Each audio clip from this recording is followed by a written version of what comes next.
నమస్తే అండి. నేను డాక్టర్ ఉమేష్ గుప్తా జొన్నల, ఎంబీబీఎస్ ఎండి పీడియాట్రిక్స్, చిన్నపిల్లల వైద్య నిపుణులని. ఇక్కడ ఉద్దీప్య వెల్ బేబీ క్లినిక్ ఉంది, చింతలకుంట, హైదరాబాద్. ఇది మనం యూజువల్గా పూర్తి నెలలు నిండిన పిల్లలు, అంటే 37 వారాలు నిండి 38వ వారం నుండి 40 వారాల వయసు మధ్యలో పుట్టిన పిల్లలు మినిమం 2.5 kg నుండి 4 kgల వరకు బరువు ఉండడం అనేది మనం గమనిస్తాము. ఎప్పుడైతే 4 kgలు అంతకంటే ఎక్కువ ఉన్నా కానీ, లేదా కొద్దిగా నెలల వారాల వయసు ముందు పుట్టి బట్ ఆ వయసు వారాల కంటే గమనిస్తే వాళ్ళ బరువు కొద్దిగా ఎక్కువగా ఉండడము, వీటిని మనం కొద్దిగా ఓవర్ వెయిట్గా చెప్పుకోవచ్చు. ఆర్ దీన్నే మనం లార్జ్ ఫర్ జెస్టేషనల్ ఏజ్ అంటాము, ఆర్ బిగ్ బేబీ అంటాము. వీటి వల్ల ఒకటి తల్లిపరంగా వచ్చే సమస్యలు ఏమిటి అంటే, నార్మల్ డెలివరీ అయ్యే పరిస్థితులు కొంత తగ్గుతాయి. రెండోది, నార్మల్ డెలివరీ అయ్యే సందర్భాలలో కూడా తల్లికి కాస్త ఎక్కువ రక్తస్రావం అయ్యే అవకాశం కానీ, లేదా మూడోది, బిడ్డ తను డెలివరీ అయ్యే ప్రాసెస్లో అడ్డం తిరగడం అంటాము. అలాంటి జరిగినప్పుడు ఇమ్మీడియట్గా ఎమర్జెన్సీ సి సెక్షన్ చేయాల్సిన పరిస్థితులు కానీ వస్తూ ఉంటాయి. అండ్ ఇక బిడ్డ పరంగా వస్తే, ఇది యూజువల్గా మనం గమనించేది అయితే ఫెమిలియల్గా ఒబేసిటీ ఉన్న వాళ్ళకి కానీ ఈ విధంగా పిల్లలు ఓవర్ వెయిట్తో పుట్టే అవకాశం ఉంటుంది.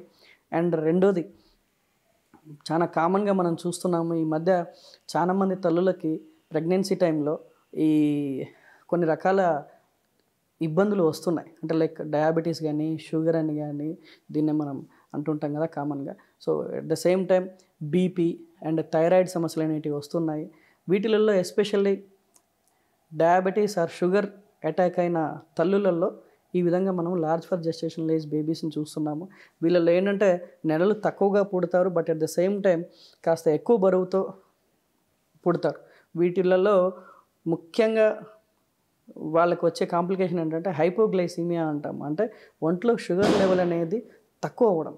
ఈ ఒంట్లో షుగర్ లెవెల్ అనేది తక్కువైనప్పుడు బిడ్డ బాగా మబ్బుగా పడుకోవడం కానీ, బాగా ఇరిటబుల్ క్రై ఉండడం కానీ, లేదా చాలా rare complication but at the same time it has to be noted, like hypoglycemic seizure అంటాము. వన్స్ హైపోగ్లైసెమిక్ సీజర్ అనేది బిడ్డకి అటాక్ అయింది, దీన్నే మనము కామన్ టర్మినాలజీలో ఫిట్స్ అంటూ ఉంటాం.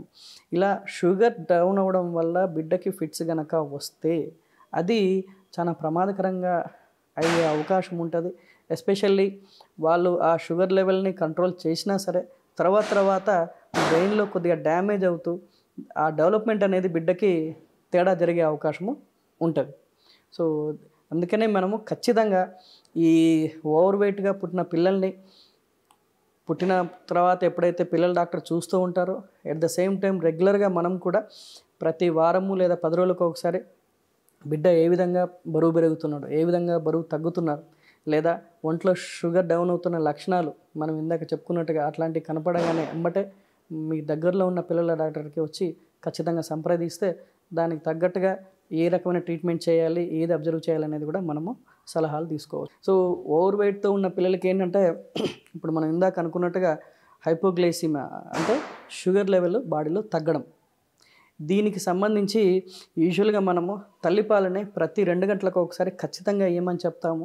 ఒకవేళ బిడ్డ అట్లా కాదు సార్, మనకి దాదాపు గంటన్నరకే లేచి బిడ్డ ఏడుస్తున్నాడు, లేదా కొద్దిగా ఎంత కొట్టినా లేవకుండా మత్తుగా పడుకుంటున్నాడు అనే సందర్భంలో ఉన్నప్పుడు మనము ఖచ్చితంగా 2 గంటలనే కాదు, ఈవెన్ గంటన్నరకు ఒకసారి కూడా లేపి మరి బిడ్డని, అంటే మత్తు వదిలేటట్టుగా లేపి మరి మనము పాలు తాగించాలి. మత్తు వదలడానికి మనము బుగ్గల మీద నిమరడం కానీ గట్టిగా, లేదా చెవులు నిమరడం కానీ, లేదా పాదాల మీద గట్టిగా కొట్టడం కానీ చేస్తే కొద్దిగా ఏడ్చినప్పుడు మత్తు వదులుతుంది బిడ్డకి. అప్పుడు ఖచ్చితంగా ఆ తల్లిపాలు కడుపు నిండా ఇవ్వడం చాలా మంచిది.